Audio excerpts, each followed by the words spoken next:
బీహార్ శాసనసభలోని మొత్తం 243 స్థానాలకు జరిగిన ఎన్నికల ఫలితాలు ఎన్డీఏ కూటమికి అనుకూలంగా వెలువడుతున్నాయి. అధికారానికి కావాల్సిన 122 సీట్ల మ్యాజిక్ ఫిగర్ను సునాయాసంగా దాటిన ఎన్డీఏ ఏకంగా 200కి పైగా స్థానాల్లో ఆధిక్యంలో కొనసాగుతోంది. ఈ ప్రభంజనంలో బీజేపీ, జేడీయూ కీలక పాత్ర పోషించాయి. బీజేపీ 80కి పైగా సీట్లలోనూ, జేడీయూ 80 సీట్లకు పైగా స్థానాల్లోనూ ఆధిక్యాన్ని కనబరుస్తున్నాయి.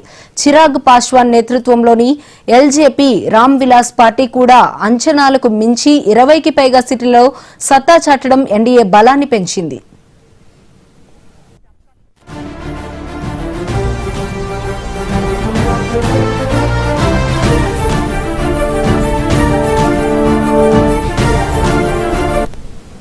ఎన్డీఏ కూటమి అఖండ విజయం సాధిస్తుండగా విపక్ష మహాగఠబంధన్ కూటమికి తీవ్ర నిరాశ ఎదురైంది. ముఖ్యమంత్రి అభ్యర్థి తేజస్వి యాదవ్ ఆర్జేడీ కూడా తన కుటుంబ కంచుకోట అయిన రాఘోపూర్ నియోజకవర్గంలో వెనుకంజలో ఉండటం మహాగఠబంధన్ కు బిగ్ షాక్ గా మారింది.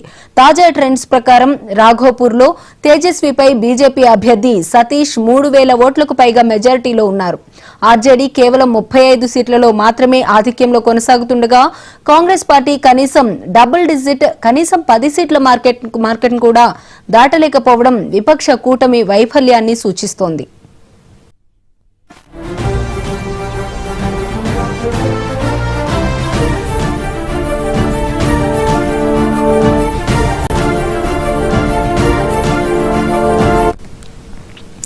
ఎన్డీఏ కూటమి రికార్డు స్థాయి విజయానికి ప్రధానంగా మహిళా ఓటర్ల మద్దతు కారణంగా కనిపిస్తోంది.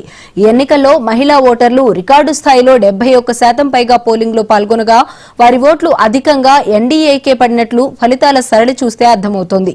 ముఖ్యమంత్రి నితీష్ కుమార్ చేపట్టిన మద్యపాన నిషేధం, మహిళా సంక్షేమ పథకాల కారణంగా మహిళలు తమ మద్దతును నితీష్ కుమార్ నాయకత్వంలోని ఎన్డీఏకే ప్రకటించినట్లు తెలుస్తోంది. మహిళా ఓటింగ్ ఈ ఎన్నికల ఫలితాన్ని ఎన్డీఏకు అనుకూలంగా మార్చిందని విశ్లేషకులు చెబుతున్నారు. సర్వే సంస్థల అంచనాలకు దగ్గరగా ఫలితం రావడానికి మహిళా ఓటు కూడా ఒక ప్రధాన కారణంగా తెలుస్తోంది.